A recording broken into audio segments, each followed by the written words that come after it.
আমরা পবিত্র কোরআনে কারিমের আলোকে কোরআনে বর্ণিত যে নবী রাসূলদের জীবনী আল্লাহ পাক রব্বুল আলামিন আমাদের জন্য বর্ণনা করেছেন, ধারাবাহিকভাবে আমরা আলোচনা করছিলাম। আমরা এই জুমায় ইনশাআল্লাহ তাআলা কোরআনে বর্ণিত আদম আলাইহিস সালামের পরে দ্বিতীয় নবী, পৃথিবীতে দ্বিতীয় নবী হিসেবে আল্লাহ যাকে প্রেরণ করেছেন তার জীবনী সম্পর্কে সংক্ষিপ্ত পরিসরে কিছু আলোচনা করার এবং শোনার চেষ্টা করব ইনশাআল্লাহ। সম্মানিত হাজিরিন, আদম আলাইহিস সালামের পরে ইদ্রিস আলাইহিস সালাম এবং নূহ আলাইহিস সালাম, এই দুই নবীর আগমন নিয়ে মতানৈক্য আছে। কেউ বলেছেন নূহ আলাইহিস সালাম আগে এসেছেন, কেউ বলেছেন ইদ্রিস আলাইহিস সালাম আগে এসেছেন। তো আমরা এই সপ্তাহে ইনশাআল্লাহ ইদ্রিস আলাইহিস সালামের জীবনী সম্পর্কে আলোচনা করার চেষ্টা করব। ইদ্রিস আলাইহিস সালাম, তার ব্যাপারে পবিত্র কোরআনে কারিমে খুব বেশি একটা বর্ণনা পাওয়া যায় না। মাত্র 2টা আয়াতে তার ব্যাপারে আলোচনা হয়েছে। কয়টা আয়াতে? 2টা আয়াতে ইদ্রিস আলাইহিস সালামের ব্যাপারে আলোচনা হয়েছে। অনেক নবীর ব্যাপারে বিস্তারিত আলোচনা আছে। মুসা আলাইহিস সালামের ফেরাউনের যে আলোচনা, কোরআনের যে জায়গায় আল্লাহ পূর্ববর্তী আলোচনা উঠিয়েছেন সেখানে মুসা ফেরাউন এভাবে আছে, কারণ তার জীবনীটা অত্যন্ত গুরুত্বপূর্ণ। এবং ফেরাউনের জীবনীকে আল্লাহ আমাদের জন্য বলেছেন যে আলিয়াউমা নুনাজ্জিকা বিবাদানিকা লিতাকুনা লিমান খালফাকা আয়া, আমি এই ফেরাউনের দেহকে পরবর্তী প্রজন্মের জন্য সংরক্ষণ করব, যাতে করে পরবর্তী প্রজন্ম, শেষ জেনারেশন, তারা এ থেকে শিক্ষা গ্রহণ করতে পারে যে আল্লাহ পাক রব্বুল আলামিনের সাথে গাদ্দারি করার পরিণতি কি হতে পারে। তো আল্লাহ ফেরাউনের দেহকে আজও সংরক্ষণ করে রেখেছেন, মিশরের জাদুঘরে আজও আছে। তো আল্লাহ পাক রব্বুল আলামিন এই সব নবীদের ব্যাপারে, অনেক নবীদের ব্যাপারে বিস্তারিত আলোচনা করেছেন, অনেক নবীদের ব্যাপারে সংক্ষিপ্ত আলোচনা করেছেন। কিন্তু ইদ্রিস আলাইহিস সালামের ব্যাপারে পবিত্র কালামে হাকিমে মাত্র 2টা আয়াত পাওয়া যায় এবং রাসূল সাল্লাল্লাহু আলাইহি ওয়াসাল্লামের অসংখ্য হাদিসের ভান্ডারের মধ্যে মাত্র একটা সহিহ হাদিস পাওয়া যায়। এছাড়া আরও অনেক হাদিস আছে, কিন্তু সেগুলো জয়ীফ, দুর্বল বর্ণনা, সঠিকভাবে সেগুলোকে গ্রহণ করা যায় না। এছাড়া ইসরায়েলি বিভিন্ন রেওয়ায়াত আছে। পূর্ববর্তী অনেক কিতাব যেমন তাওরা, তারপরে জাবুর, ইনজিল, এই সমস্ত কিতাবে ইদ্রিস আলাইহিস সালামের ব্যাপারে বিভিন্ন ঘটনা, বিভিন্ন রেওয়ায়াত বর্ণিত আছে। কিন্তু তারা যেহেতু পূর্ববর্তী এই সমস্ত কিতাবের মধ্যে বিভিন্ন পরিবর্ধন, পরিমার্জন করেছে, সংস্কার করেছে, তারা নিজেদের মন মতো অনেক কিছু ঢুকিয়ে দিছে, এজন্য তাদের কথাটা, তাদের এই বর্ণনাগুলো হুবহু এগুলো বিশ্বাস করা যায় না। তবে আল্লাহ রাসূল সাল্লাল্লাহু আলাইহি ওয়াসাল্লাম বলেন, হাদ্দিসু আন বানি ইসরাঈল ওয়ালা হারজ, বনি ইসরাইলের ওই সমস্ত ঘটনা বর্ণনা করা যাবে যেগুলো কোরআন এবং হাদিসের সাথে সাংঘর্ষিক না, সেগুলো বর্ণনা করা যাবে, গ্রহণ করা যাবে। কিছু কিছু এই রেওয়ায়াত দিয়ে এবং দয়ীফ কিছু হাদিস আছে যেগুলো একদম মিথ্যা, বানোয়াট বলাও যায় না, আবার সহিও বলা যায় না। আমরা এই হাদিসগুলোর আলোকে তার জীবনীটা তুলে আনার চেষ্টা করব এবং তার জীবনী থেকে আমরা কি শিক্ষা লাভ করলাম আমরা ইনশাআল্লাহ আলোচনা করার চেষ্টা করব। সম্মানিত হাজিরিন, ইদ্রিস আলাইহিস সালামের ব্যাপারে আল্লাহ পাক রব্বুল আলামিন কোরআনে যে আয়াতে কারিমা উল্লেখ করেছেন, আল্লাহ পাক রব্বুল আলামিন বলেন, ওয়াজকুর ফিল কিতাবি ইদ্রিস, নবী আপনি কিতাবের মধ্যে, কোরআনের মধ্যে ইদ্রিস আলাইহিস সালামের জীবন বৃত্তান্ত আলোচনা করেন। ইন্নাহু কানা সিদ্দীকান নাবিয়্যা, তিনি ছিলেন অত্যন্ত সত্যবাদী একজন নবী। কি ছিলেন? সত্যবাদী একজন নবী ছিলেন। ওয়ারাফা'নাহু মাকানান আলিয়্যা, আল্লাহ বলেন আমি তাকে সুউচ্চ স্থানে তাকে স্থান দিয়েছি। তো আদম আলাইহিস সালামের পরে ইদ্রিস আলাইহিস সালামকে আল্লাহ দ্বিতীয় নবী হিসেবে পৃথিবীতে পাঠান, মতান্তরে তৃতীয় নবী হিসেবে ইদ্রিস আলাইহিস সালামকে আল্লাহ পাক রব্বুল আলামিন পৃথিবীতে পাঠিয়েছেন। তার নামকরণের প্রেক্ষাপট তাফসির ঘাটলে জানা যায় যে ইদ্রিস, তার মূলত নাম ছিল আখনুক। কি নাম ছিল? আখনুক। কিন্তু তিনি অত্যন্ত শিক্ষানুরাগী ছিলেন, তিনি খুব লেখাপড়ার প্রতি তার মনোযোগ ছিল। পূর্ববর্তী যে সহিফাগুলো আল্লাহ নাজিল করেছেন তিনি সেগুলো প্রচুর পরিমাণে অধ্যয়ন করতেন। এই যে লেখাপড়া, এটাকে আরবিতে বলে দার্স, দার্স তাদরিস, মানে শিক্ষা দেওয়া, শিক্ষা গ্রহণ করা, দার্স। এই দার্স থেকে তার নাম হয়ে গিয়েছে ইদ্রিস, দার্স থেকে, কারণ তিনি প্রচুর লেখাপড়া করতেন, শিক্ষানুরাগী ছিলেন। ইরাকের বাবেল নগরীতে তিনি জন্মগ্রহণ করেছিলেন। জন্মগ্রহণের পরে যখন তিনি আস্তে আস্তে নবুয়ত লাভের বয়সে উপনীত হলেন, আল্লাহ পাক রব্বুল আলামিন তাকে নবুয়ত দান করলেন। নবুয়ত পাওয়ার পরে ইদ্রিস আলাইহিস সালাম তিনি তার কওমের লোকদেরকে তিনি আল্লাহর পথে ডাকতে লাগলেন। আর সব নবীদের স্লোগান ছিল একটা, আমরা জানি, ইয়া কওমি আবুদুল্লাহ মা লাকুম মিন ইলাহিন গায়রু, হে আমার কওমের লোকেরা, আল্লাহর ইবাদত করো, আল্লাহ ছাড়া কারো ইবাদত করা যাবে। সব নবীরা কিন্তু এই এক স্লোগান তাদের ছিল। যত নবী পৃথিবীতে এসেছে সব নবীদের একটা স্লোগান ছিল যে একমাত্র আল্লাহর ইবাদত করো, আল্লাহ ছাড়া ভিন্ন কারো উপাসনা করা যাবে না, কারো ইবাদত করা যাবে না। সব নবীদের স্লোগান ছিল। তো ইদ্রিস আলাইহিস সালাম মানুষদেরকে ডাকতে লাগলেন। খুব কম সংখ্যক কিছু মানুষ তার ডাকে সাড়া দিয়ে ইসলাম কবুল করেছিল। এরপরে এক পর্যায়ে শয়তানের অনুসারী যারা ছিল তারা ইদ্রিস আলাইহিস সালামের এই তার কওমের লোকদেরকে বিভিন্নভাবে তারা অত্যাচার নির্যাতন করত। এর পরিপ্রেক্ষিতে আল্লাহ পাক রব্বুল আলামিন ইদ্রিস আলাইহিস সালামকে হিজরতের হুকুম দিলেন, দেশ ত্যাগ করো, নিজের জন্মভূমি ত্যাগ করে অন্য দেশে চলে যাও। ইদ্রিস আলাইহিস সালাম তার সাথীদেরকে বললেন যে আমরা জন্মভূমি ত্যাগ করে আমরা হিজরত করে অন্য দেশে চলে যাব। তখন তার সাথীরা বলল, ইরাকের বাবেল নগরী এর চেয়ে সুন্দর মনোরম বাসস্থানের উপযোগী নগরী তো আর কোথাও আছে বলে আমাদের জানা নাই। তারা যেতে চাইল না, কিন্তু আল্লাহ পাক রব্বুল আলামিন ইদ্রিস আলাইহিস সালামকে জানিয়ে দিলেন। ইদ্রিস আলাইহিস সালাম তার কওমের লোকদেরকে বুঝালেন। এক পর্যায়ে এই সিদ্ধান্ত উপনীত হলো যে তারা ইদ্রিস আলাইহিস সালামের সাথে হিজরত করবে। ইদ্রিস আলাইহিস সালামের সাথে তারা হিজরত করতে যখন নিজেদের মাতৃভূমি থেকে তারা বের হলো, চলতে চলতে চলতে চলতে তারা এক পর্যায়ে মিশরের নীল নদ, এই নীল নদের অববাহিকায় তারা পৌঁছালো। সেখানে যাওয়ার পরে তারা দেখলো এই নীল নদের পানির কারণে এই আশেপাশটা এত সবুজ বনাঞ্চল হয়েছে এবং বসবাসের এত সুন্দর উপযোগী একটা স্থান হয়েছে। তখন তারা খুব খুশি হয়ে গেল। তারা বললো যে আমরা এখানেই থাকবো। তো ইদ্রিস আলাইহিস সালামের পরবর্তী প্রজন্ম তারা ওই মিশরের নীল নদকে কেন্দ্র করে তারা যে বাসস্থান নির্মাণ করেছিলেন সেখান থেকে তাদের পরবর্তী প্রজন্ম সেখান থেকে বিস্তার লাভ করে। সম্মানিত হাজিরিন, আল্লাহ পাক রব্বুল আলামিন ইদ্রিস আলাইহিস সালামকে বিশেষ কিছু জিনিস শিক্ষা দিয়েছিলেন যেগুলো অন্য কোনো নবীকে আল্লাহ দেন নাই। ইদ্রিস আলাইহিস সালামের আগে পৃথিবীটা তখন মানুষ চামড়া দিয়ে নিজেদের পোশাক বানাতো। কি দিয়ে? চামড়া দিয়ে চামড়ার পোশাক পরিধান করতো। কিন্তু ইদ্রিস আলাইহিস সালাম পৃথিবীর সর্বপ্রথম মানুষ, সর্বপ্রথম নবী। তিনি কাপড়ের মাধ্যমে সুই সুতা দিয়ে কিভাবে পোশাক বানানো যায়, কিভাবে সেলাই করতে হয়, ইদ্রিস আলাইহিস সালাম এটা সর্বপ্রথম পৃথিবীবাসীকে তিনি শিক্ষা দিয়েছেন। সুবহানাল্লাহ পড়েন। সর্বপ্রথম সুই সুতা সেলাই এটা ইদ্রিস আলাইহিস সালাম সর্বপ্রথম আবিষ্কার করেছিলেন। তিনি সর্বপ্রথম কলমের ব্যবহার করেছেন। আমরা কুরআন হাদিস এবং বিভিন্ন রেওয়ায়াত ঘাটলে আমরা জানতে পারি কলম এই পৃথিবীতে ইদ্রিস আলাইহিস সালামের আগে কেউ কলম ব্যবহার করে নাই। ইদ্রিস আলাইহিস সালাম সর্বপ্রথম তিনি কলমের ব্যবহার করেছিলেন। তার সময় সর্বপ্রথম জ্যোতির্বিজ্ঞান এটা চর্চা শুরু হয়। তিনি ছিলেন সর্বপ্রথম জ্যোতির্বিজ্ঞানী। জ্যোতির্বিজ্ঞান চর্চা তার সময় থেকে শুরু হয় এবং তার মাধ্যমে আস্তে আস্তে তার এই জ্যোতির্বিজ্ঞানের আধুনিকায়ন হতে হতে এই পর্যায়ে আমরা এখন যে আধুনিক যুগ আমরা দেখতে পাই, জ্যোতির্বিজ্ঞানের যে আধুনিক সিস্টেম আমরা এখন দেখতে পাই, সেটা তার সময় থেকে শুরু হয়েছিল। আলহামদুলিল্লাহ। এরপরে তিনি খুব শিক্ষানুরাগী ছিলেন। আগেই বলেছি তিনি প্রচুর লেখাপড়া করতেন এবং মানুষদেরকে শিক্ষার প্রতি উৎসাহিত করতেন। শিক্ষা এমন একটা জিনিস, পৃথিবীতে যত বিধিবিধান আছে সব বিধিবিধানের আগে আল্লাহ পাক রব্বুল আলামিন শিক্ষার গুরুত্ব দিয়েছেন। এজন্য ইসলামে শিক্ষা গ্রহণ করা এটা কি? ফরজ। এটা কি বলেন? তলাবুল ইলমি ফারিদাতুন আলা কুল্লি মুসলিম। প্রত্যেক মুসলমানের উপর দ্বীনি ইলম শিক্ষা করা, নিজের চলার জন্য যতটুকু জ্ঞান শিক্ষা করা প্রয়োজন ততটুকু শিক্ষা করা কি? ফরজ। এবং আমরা যদি কোরআনের দিকে একটু তাকাই তাহলে দেখতে পাই আল্লাহ পাক রব্বুল আলামিন সর্বপ্রথম যখন এই কোরআনটাকে নাজিল করলেন, আল্লাহ কিন্তু প্রথমেই বলেন নাই যে নামাজ পড়ো, রোজা রাখো, যাকাত দাও, হজ করো, কোনো কিছু আল্লাহ বলেন নাই। আল্লাহ প্রথমেই বলেছেন পড়ো। কি করো? পড়ো। পড়ার একটা গুরুত্ব আছে না? প্রথম যখন আল্লাহ এই কোরআনটাকে নাজিল করলেন, রব্বুল আলামিন বলেন ইকরা বিসমি রাব্বিকাল্লাযী খালাক খালাকাল ইনসানা মিন আলাক ইকরা ওয়া রাব্বুকাল আকরাম আল্লাযী আল্লামা বিল কলম। আল্লাহ বলেন ইকরা বিসমি রাব্বিকাল্লাযী খালাক। আল্লাহ রাসূলের উপরে সর্বপ্রথম যখন ওহী নাজিল হয়, জিবরাইল আলাইহিস সালাম রাসূলকে বললেন নবী আপনি পড়েন। তিনি বললেন লা আদরি, আমি জানি না, আমি পড়তে জানি না। দ্বিতীয়বার জিবরাইল আলাইহিস সালাম বললেন নবী আপনি পড়েন।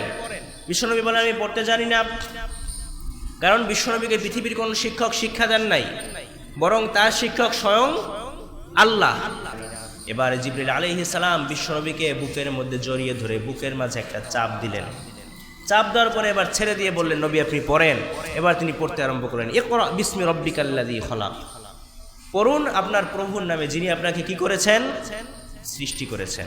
প্রথম আয়াত কোরআনের, সর্বপ্রথম আয়াত, ইকরা বিসমি রাব্বিকাল্লাযী খলাক। তার মানে ইসলামে শেখা পড়া এটার এক্সট্রা একটা গুরুত্ব আছে। এজন্য শিক্ষা, যাদের মধ্যে শিক্ষা আছে তাদের একটা এক্সট্রা দাম দেশের মধ্যে, সমাজের মধ্যে আছে না নাই? শিক্ষার একটা দাম আছে না? শিক্ষিত মানুষ আর অশিক্ষিত মানুষ কি সমান হতে পারে? হতে পারে না। রব্বুল আলামিন বলেন, কুল হাল ইয়াস্তাউিল্লাযীনা ইয়া'লামুনা ওয়াল্লাযীনা লা ইয়া'লামুন ইন্নামা ইয়াতাযাক্কারু উলুল আলবাব।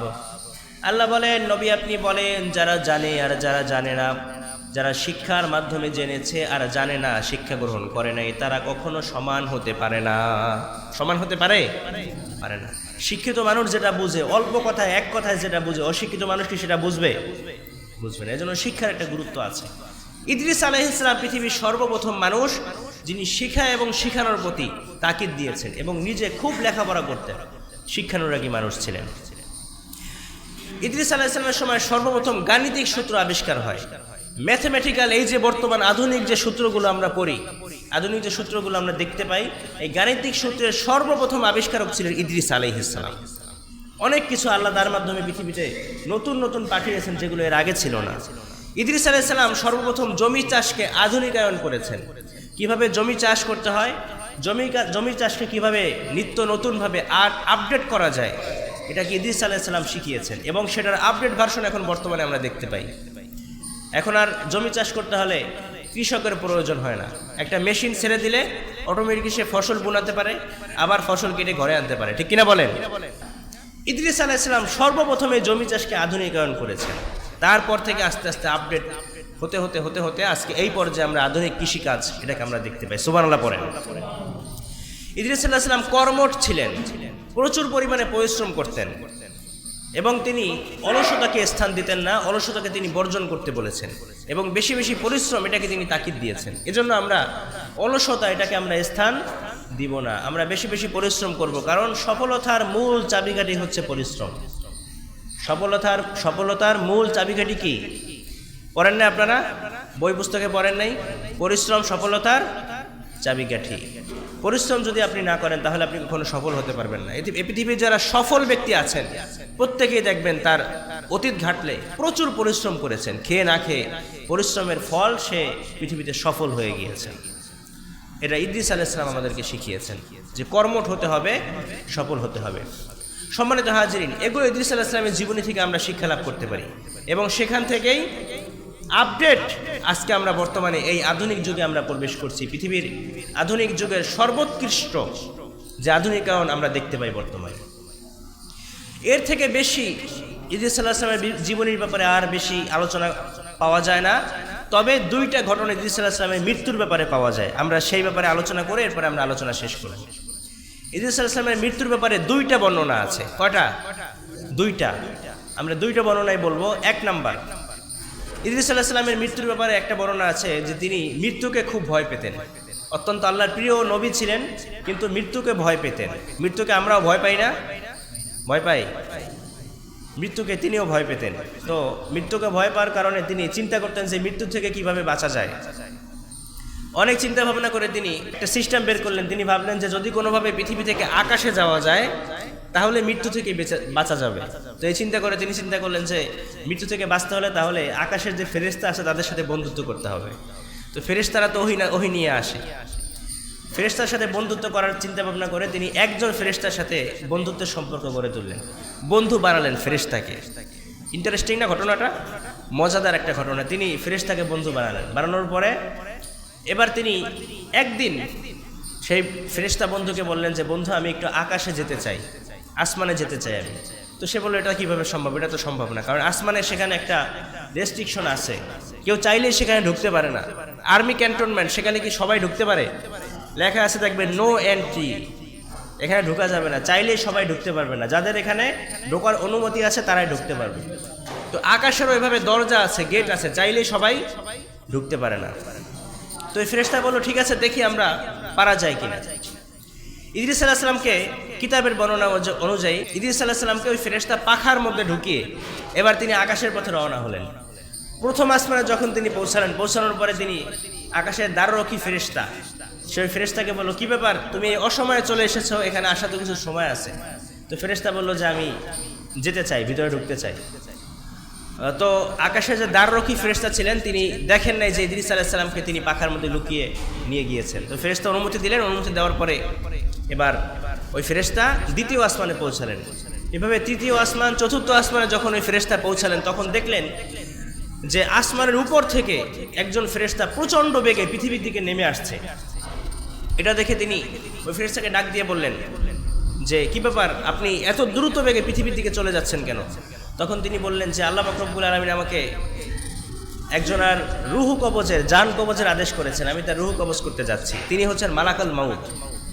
তো ইদ্রিস আলাইহিস সালাম এবার মালাকুল মাউতকে দেখে তিনি তো ভয় পেয়ে গেলেন, যে খাইছে তো যার ভয়তে আসলাম তার সামনেই পড়ছে, যেখানে বাঘের ভয় সেখানে রাত হয়। কিন্তু আসলে বলেন তো, মৃত্যু থেকে কি আসলে কোনো বাঁচার উপায় আছে? যেখানেই আমরা পালাই না কেন সেখানেই মৃত্যু আমাদেরকে স্পর্শ করবে না, সেখানেই মৃত্যু চলে যাবে। রব্বুল আলামিন বলেন, আইনামা তাকুনু ইউদরিকুমুল মাউত ওয়ালাউ কুনতুম ফি বুরুজিম মুশাইয়াদা। তুমি যেখানেই লুকাও না কেন, যদি একটা সিন্ধুকের মধ্যে গিয়ে লুকাও যেখানে একটা ছিদ্র নাই, ফাঁক ফুটা নাই, সেখানেও মৃত্যু তোমাদেরকে স্পর্শ করবে, ঠিক কিনা? আবার আল্লাহ পাক রব্বুল আলামিন কোরআনের মধ্যে বলেন, লিকুল্লি উম্মাতিন আজালুন ফাইযা জাআ আজালুহুম লা ইস্তাখিরুনা সাআতাও ওয়া লা ইস্তাকদিমুন। আল্লাহ বলেন, প্রত্যেকটা কওমের, প্রত্যেকটা জাতির, প্রত্যেকটা প্রাণের নির্দিষ্ট একটা মৃত্যুর সময় আছে। যখন সেই সময় চলে আসবে 1 মিনিট আগ পিছ হবে না, ঠিক অন টাইমে মালাকুল মউত তার জানটাকে কবজ করে নিবে, ঠিক কিনা? যখন আদেশ তখন। এবার ইদ্রিস আলাইহিস সালাম তার ওই বন্ধু ফেরেশতাকে বলল, ফেরেশতা ভাই, তুমি একটু মালাকুল মউতকে জিজ্ঞাসা করো তো যে আমার হায়াত আছে আর কতদিন। তো ফেরেশতা মালাকুল মউতকে জিজ্ঞাসা করলো যে পৃথিবীতে ইদ্রিস নামে একজন নবী আছে, তার হায়াত কতদিন আছে আর? তখন মালাকুল মউত বলল, এটা তো আমি জানি না, দেখতে হবে, আমার কিতাব দেখতে হবে, বই দেখতে হবে, কারণ এত মানুষ, এত প্রাণ, কখন কার আদেশ সেটা তো না দেখে বলা যাবে না। তিনি কিতাব খুললেন, খোলার পরে বলেন, খাইছে তো? ইদ্রিস আলাইহিস সালামের রূহ কবজ করার তো এখনই অনুমতি দেওয়া হয়েছে, এবং আশ্চর্যের বিষয়, তার রূহ কবজ করতে বলা হয়েছে চতুর্থ আসমানে। ইদ্রিস আলাইহিস সালাম তখন কোথায় অবস্থান করছিলেন? চতুর্থ আসমানে। আল্লাহ আদেশ করেছেন চতুর্থ আসমানে তার রূহ কবজ করা হবে, সেখানে তিনি পৌঁছে গিয়েছেন এবং সেখানেই মালাকুল মউত তার রূহ কবজ করে ফেলেছেন। এই একটা বর্ণনা। 2 নম্বর যে বর্ণনাটা পাওয়া যায় সেটা হচ্ছে ইদ্রিস আলাইহিস সালামের কাছে মালাকুল মউত আজরাইল ফেরেশতা, তিনি বন্ধুত্ব স্থাপন করার জন্য ইদ্রিস আলাইহিস সালামের কাছে আসলেন। আসার পরে 3 দিন ইদ্রিস আলাইহিস সালামের কাছে মালাকুল মউত অবস্থান করছিলেন এবং তাকে বললেন যে ভাই, আমি আপনার বন্ধু হতে চাই। কিন্তু ইদ্রিস আলাইহিস সালাম তার আচরণ, চাল চলন, কথাবার্তা এগুলোতে কেমন যেন একটু অন্যরকম ফিল করলেন, কারণ মানুষ আর ফেরেশতা দুইটা তো এক জাতি না, এক জাতি, একটু পরিবর্তন আছে না। ফেরেশতারা হচ্ছে নূরের তৈরি, তাদের কোনো চাহিদা নাই। তো কোনো মিল খুঁজে পাচ্ছিলেন না ইদ্রিস আলাইহিস সালাম, এজন্য তার সন্দেহ হলো। সন্দেহ হওয়ার পরে এবার তিনি জিজ্ঞাসা করলেন, ভাই সত্যি করে বলুন তো আপনি কে? তখন ওই লোক বলতেছে যে আমি তো মালাকুল মউত আজরাইল, মৃত্যুর ফেরেশতা। ইদ্রিস আলাইহিস সালাম জিজ্ঞাসা করতেছেন যে আচ্ছা, আপনি কি সবার রূহ কবজ করেন সেই মালাকুল মউত? তিনি বলতেছেন হ্যাঁ। ইদ্রিস আলাইহিস সালাম ভাবলেন, খাইছে, এবার মনে হয় আমার রূহ কবজ করতে আসছে। বলতেছে, ভাই মালাকুল মউত, তাহলে আপনি কি এখন আমার রূহ কবজ করতে আসছেন? 3 দিন ধরে এখানে আছেন, নিশ্চয়ই আজকে মনে হয় আমার রূহ কবজ করবেন। মালাকুল মউত বললেন, না, আমি আপনার রূহ কবজ করতে আসিনি, বরং আপনার সাথে বন্ধুত্ব স্থাপন করতে এসেছি, আমি আপনার বন্ধু হতে চাই। সুবহানাল্লাহ পড়বেন না? ফেরেশতা আসছেন নবীর সাথে বন্ধুত্ব করতে। কিতাবের মধ্যে ঘটনা এভাবে বর্ণিত হয়েছে। ইদ্রিস আলাইহিস সালাম বললেন যে না, এত সহজে বন্ধু হওয়া যাবে না, 3টা শর্ত আছে আমার। এই 3টা শর্ত যদি তুমি পূরণ করতে পারো তাহলে তোমার সাথে আমার সাথে ফ্রেন্ডশিপ হবে, বন্ধুত্ব হবে। এবার মালাকুল মউত বলল, তাই কি শর্ত বলেন? ইদ্রিস আলাইহিস সালাম বলেন, আমার 1 নম্বর শর্ত, আমি মৃত্যুকে অনেক ভয় পাই। আমি জানি যে একদিন আমাকে পৃথিবী থেকে বিদায় নিতে হবে, মৃত্যুর স্বাদ গ্রহণ করতে হবে। আমি চাই তুমি আমাকে এখন আমার জান কবজ করবা, রূহ কবজ করার পরে এবার আমাকে পুনরায় আবার দেহের মধ্যে রূহ ফিরিয়ে দিয়ে আমাকে জীবিত করবা। 1 নাম্বার। মালাকুল মউত বললেন, না, এটা তো আল্লাহর আদেশ ছাড়া করা যাবে না, কারণ রূহ কবজ করেন তিনি কার আদেশে? আল্লাহর আদেশে। ইদ্রিস আলাইহিস সালাম বললেন, মালাকুল মউত আল্লাহ থেকে অনুমতি নেন, অনুমতি নেওয়ার পরে আপনি আমার রুহটা কবজ করেন। মালাকুল মউত আল্লাহ থেকে অনুমতি নিলেন। অনুমতি নেওয়ার পরে ইদ্রিস আলাইহিস সালামের রুহ কবজ করলেন একদম স্মুথলি, যেন কষ্ট না পায়। জাস্ট খেলার ছলে রুহ কবজ করা, খেলার ছলে জীবন মৃত্যুর খেলা, যে একটা খেলার মতো। এখন মৃত্যু দিল, এরপর আবার জীবিত করা হবে। ইদ্রিস আলাইহিস সালামের রুহ কবজ করা হলো। এরপরে আল্লাহর আদেশে আবার মালাকুল মউত আল্লাহর কাছে দোয়া করলেন। আল্লাহ পাক রব্বুল আলামিন ইদ্রিস আলাইহিস সালামের দেহের মধ্যে আবার রুহ ঢুকিয়ে দিলেন। ঢুকিয়ে দেওয়ার পরে এবার ইদ্রিস আলাইহিস সালাম জীবিত হওয়ার পরে মালাকুল মউত জিজ্ঞাসা করতেছে, ভাই ইদ্রিস, এই যে রুহ কবজ করলাম আপনার কেমন লেগেছে? কিতাবের মধ্যে এসেছে ইদ্রিস আলাইহিস সালাম বলেন, এই যে আপনি আমার রুহ কবজ করলেন, আমার মনে হলো আমার পা থেকে শুরু করে মাথা পর্যন্ত শরীরের, আমাকে জীবিত অবস্থায় পুরো শরীরের চামড়াটা ছিলে ফেললে যত কষ্ট হয়, এর চেয়ে বেশি কষ্ট আমি অনুভব করেছি। মালাকুল মউত বললেন, তাই? আমি আপনাকে এত সহজ রুহ কবজ করেছি, এর চেয়ে কম কষ্ট দিয়ে আমি পৃথিবীতে এখন পর্যন্ত কারো রুহ কবজ করি নাই। তো একটা শর্ত শেষ। 2 নম্বরে ইদ্রিস আলাইহিস সালাম বললেন, আমার অনেক শখ, আমি জাহান্নামটা দেখতে চাই। যদি জাহান্নাম আমি দেখতে পারি, তাহলে আল্লাহর এই জাহান্নাম দেখে এর ভয় আমি বেশি বেশি আল্লাহর ইবাদত করতে পারবো। আল্লাহর হুকুম নিয়ে, আল্লাহর আদেশ নিয়ে মালাকুল মউত জাহান্নাম দেখাতে চলে গেলেন। জাহান্নাম দেখে ইদ্রিস আলাইহিস সালাম ভয়ে কাঁপতে লাগলেন, ভয় পেলেন, প্রচন্ড ভয় পেলেন। এবার তিনি মালাকুল মউতকে বললেন, ভাই আমার 3 নম্বর শর্ত, আমি জাহান্নাম দেখে প্রচন্ড ভয় পেয়েছি, এবার আমি জান্নাত দেখতে চাই। এটা শেষ হলে এরপর তোমার সাথে বন্ধুত্ব হবে, আর কোনো শর্ত থাকবে না। মালাকুল মউত এবার আল্লাহর হুকুমে, আল্লাহর আদেশে জান্নাত দেখাতে নিয়ে গেলেন। ইদ্রিস আলাইহিস সালামকে মালাকুল মউত বললেন, জান্নাতের দরজায় গিয়ে আপনি আপনার জুতা খুলেন, জুতা খুলে জান্নাতে প্রবেশ করবেন। তবে সাবধান, ঢুকে জান্নাতের নাজ নেয়ামত দেখে আবার থাইকে যাইয়েন না। আপনি আমার সাথে ওয়াদা করেন যে আপনি এটা আবার বের হবেন, বের হয়ে আবার আমার কাছে আসবেন। ওয়াদা যদি করেন তাহলে আপনাকে জান্নাতে ঢুকতে দেব। ইদ্রিস আলাইহিস সালাম ওয়াদা করলেন, হ্যাঁ আমি ঢুকে দেখে এরপর আবার বের হয়ে চলে আসবো। ইদ্রিস আলাইহিস সালাম জান্নাতের মধ্যে ঢুকলেন, নাজ নেয়ামত দেখলেন। দেখার পরে আবার তিনি বাহিরে বের হলেন। জান্নাতের দরজায় এসে এবার ইদ্রিস আলাইহিস সালাম মালাকুল মউতকে বললেন, ভাই আপনি ওয়াদা নিয়েছেন আমার থেকে, আমি কিন্তু আমার ওয়াদা রক্ষা করেছি। এই কথা বলে সাথে সাথে জুতাটা পরে এক দৌড় দিয়ে আবার জান্নাতের মধ্যে ঢুকে গেছেন। খুব মজার ঘটনা। বলে যে আমি ওয়াদা রক্ষা করেছি, বলে আবার দৌড় দিয়ে জান্নাতের মধ্যে ঢুকে গেছেন। এবার মালাকুল মউত বলতেছে যে, এই কি ব্যাপার, আবার ঢুকলেন কেন জান্নাতে? বের হন, বের হন। আবার কেন ঢুকলেন? ইদ্রিস আলাইহিস সালাম বললেন, আমি আপনার সাথে ওয়াদা করেছিলাম যে ঢুকে আবার বের হয়ে আসবো, আমি কিন্তু আমার ওয়াদা রেখেছি।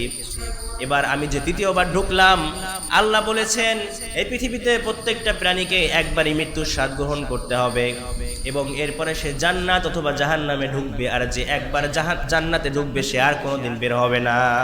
এবার শর্ত লাগাইছে, এবার মানতেক লাগাইছে, বলছে আল্লাহ বলেছেন একবার মৃত্যুর স্বাদ গ্রহণ করতে হবে, অতএব ওই যে একবার খেলার ছলে আমরা জান কবজ করছিলাম, আমি তো মৃত্যুর স্বাদ গ্রহণ করছি অলরেডি, জাহান্নামও দেখছি, এরপরে জান্নাতের মধ্যে ঢুকেছি, আল্লাহ বলেছেন জান্নাত থেকে আর কেউ বের হবে না, অতএব আমি আর বের হব না। এবার মালাকুল মউত দাঁড়ায় রইলেন, আল্লাহকে বলেন, আল্লাহ ইদ্রিস আলাইহিস সালামকে তো দেখানোর জন্য জান্নাত ঢুকিয়েছিলাম, কিন্তু এখন তো আর বের হইতেছে না। এবার আল্লাহ বললেন, মালাকুল মউত তুমি ইদ্রিসকে থাকতে দাও, ইদ্রিস আলাইহিস সালামের নসিবে তার ভাগ্যে আমি এটাই লিখে রেখেছিলাম। পরে সুবহানাল্লাহ। এরপরে আল্লাহ বলেন, ইদ্রিস আমি নিয়ম করেছি, আমি অর্ডার করেছি এই জান্নাতের মধ্যে পৃথিবীর সর্বশেষ নবী সর্বশেষ রাসূল মুহাম্মদুর রাসূলুল্লাহর আগে কেউ জান্নাতে ঢুকে থাকতে পারবে না, অতএব মুহাম্মদুর রাসূলুল্লাহ ঢোকার আগে আপনি জান্নাতে থাকতে পারবেন না, আপনি বের হয়ে আসেন। ইদ্রিস আলাইহিস সালামকে এবার আল্লাহ পাক রব্বুল আলামিন চতুর্থ আকাশে নিয়ে সেখানে তাকে স্থান দিলেন, চতুর্থ আসমানে থাকার জন্য। এই দুইটা বর্ণনা আমরা তার মৃত্যুর ব্যাপারে কিতাবের মধ্যে পাই। 60টা আসমানে 1,24,000 পয়গম্বর পৃথিবীতে এসেছেন। কোরআনের মধ্যে 25 জন নবী রাসূলের কথা আল্লাহ উল্লেখ করেছেন, কিন্তু আল্লাহ আকাশে মাত্র 7 জন নবীকে স্থান দিয়েছেন। 7 থেকে 8 জন নবীকে আল্লাহ এক একটা আসমানে থাকার জন্য জায়গা করে দিয়েছেন। এর মধ্যে চতুর্থ আসমানে আল্লাহ ইদ্রিস আলাইহিস সালামকে থাকার স্থান দিয়েছেন।